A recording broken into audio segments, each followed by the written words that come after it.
I understand that the Canadian Radiation Protection Association is a presentation, and I also am informed that Ms. Leah Szuparski-Miller will make this, who is a member of the Board of Directors for CRPA, will make this presentation. Please proceed. Good morning. Bonjour. I'm Leah Szuparski-Miller.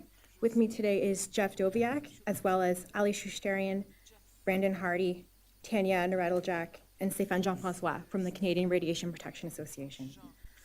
Our presentation today will focus on only certain written comments from our submission, 16-M37.1A. However, we are happy to discuss any aspect of our written submission if there are any questions or clarifications requested. The Canadian Radiation Protection Association is a not-for-profit professional organization.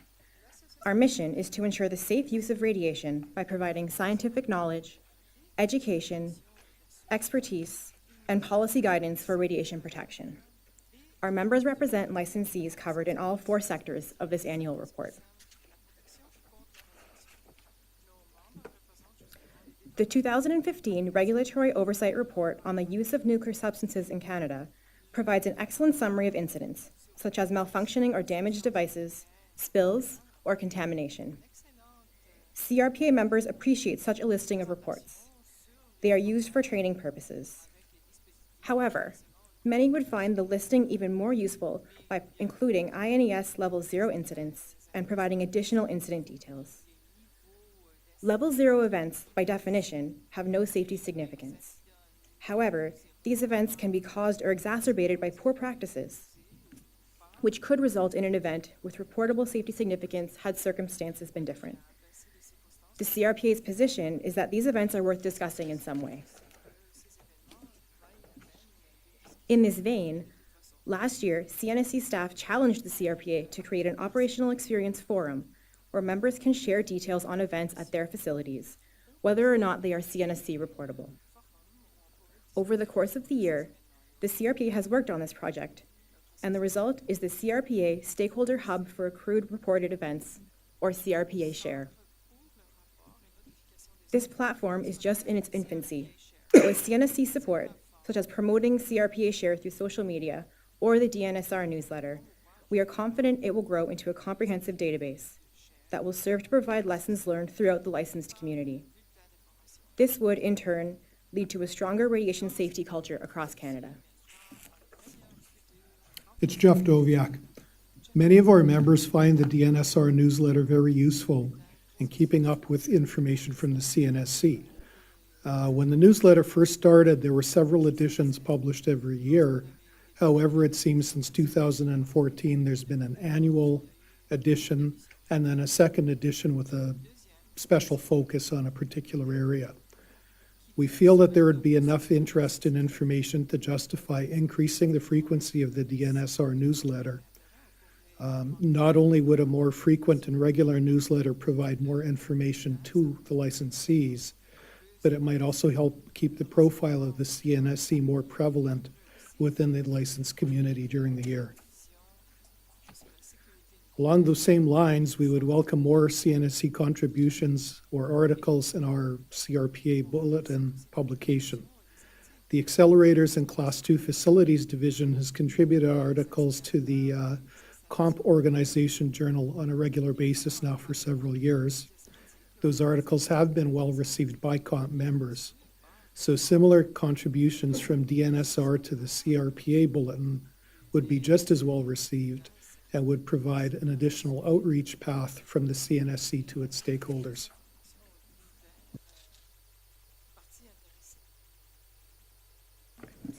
General inspection compliance with the security safety control area was quite high at 95%.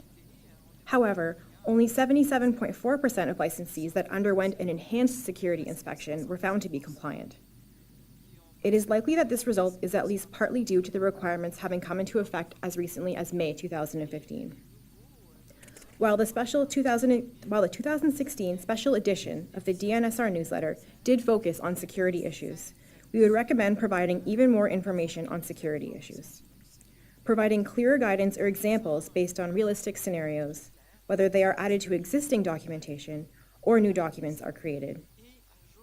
While we are aware of the sensitive nature of some of this information, any opportunity for licensees to make use of lessons learned from other facilities would increase compliance and make future security inspections smoother for both the licensee and CNSC staff.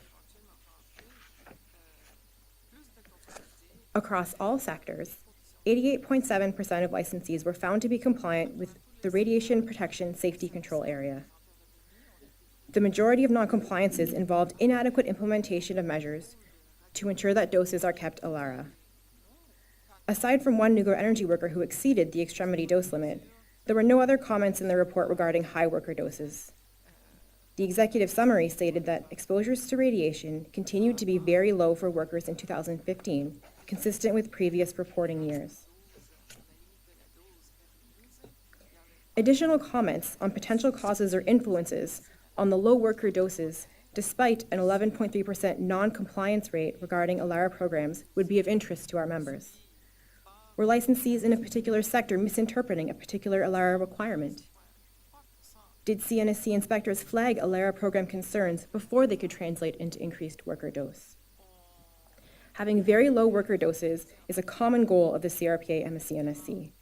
However, further details on the link between ALARA program compliance and worker dose would provide radiation safety professionals with reassurance that ALARA requirements are in line with the risks involved in a particular licensed activity.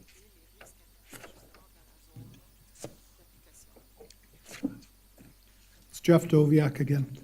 There is currently no published official approval process for RSOs on NSRD licenses. Rather, it seems that the CNSC reviews the qualifications of the proposed RSO, including education, training, and hands-on experience.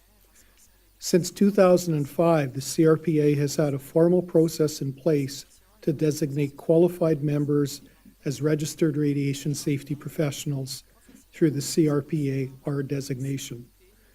This designation is the highest level of competency recognized by the CRPA at the Canadian level, and it is granted based on academic achievement, experience in the field, and successful completion of an exam. And as of last week, there was 44 of us in Canada with that designation. In addition to the competencies that closely mirror the safety and control areas, the CRPA-R program has an ongoing competency maintenance requirement to encourage continuous learning. Credits are awarded for professional practice, professional development, publications, continuing education, CRPA association work, and other professional memberships. The qualifications necessary to obtain the CRPA-R designation seem to be well aligned with CNSC expectations for RSOs. The CRPA strongly encourages the CNSC to consider formally recognizing the CRPA-R designation as a pathway towards the RSO appointment process.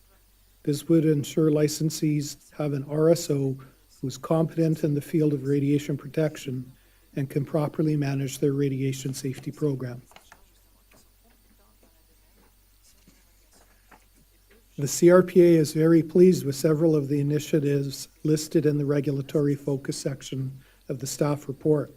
This includes clarifying expectations for reportable events, especially for skin contamination, and the continuing consolidation of licenses.